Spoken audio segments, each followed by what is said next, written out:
Puta, di na talaga si Dekor niya. Ang uwas sa usapan namin. Wala man siya. Madindi na naman ang... Nadidili na ang mga epiktos.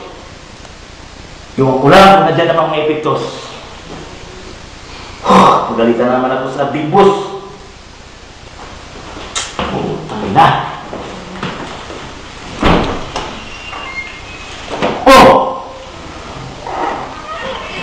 Demon! Boss! Dito ka pala, bakit hindi ka kumatok? Tulog ka pa eh. Pero inom ka pa dyan? Sorry, boss. Tulog ka? Sorry, boss. May kasama ka pala. Boss! Pasensya. Ito nga pala si Kabebang. Kudrador ng wedding sa kabilang bayan. Ay! Ikaw meron? Oo. Wala problema. Sakot natin yan. Ikaw, ano namang negosyo mo din yan? Yung sabungan po natin sa kabilang bayan, inaayos na kami po Wala problema. Sagot ko yan, ha, boss? Mga pulis. Ayusin mo muna. Pasensya ka na, boss. Pero yung pinag-usapan natin epiktos. Anton. Kumplito ba yan? Kumplito, boss. Tingnan natin.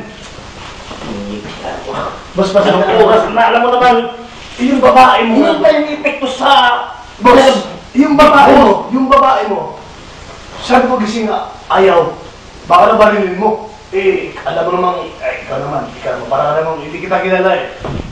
Inututo mo naman ako. Hindi, boss, totoo yung boss. Sa'yo yung epektos. Totoo yung boss. Titingnan ko. Bakit ka na ba si isa? 1 kilo lang eh. Sabi ko! Sasampo lang yan. Sama lang mo. Si Don Miguel, darating si Don Miguel bukas ng gabi. Ano oras? Basta gabi. Pero, huwag tayong magkumpiyansa, boss. Tingnan ko yung iba. Huwag na, boss! Huwag na! Bukas ng gabi. May mga baril ka ba? Wala problema ang baril natin. Kompleto ako. Delikado tayo. Bakit delikado? Alam mo na, si Don Miguel. Baka salisin tayo. Yariin mo! Sino bigyan? Bukas, Ipatawag ko yung mga bata. ang baril. Kompleto ako dyan. Cut.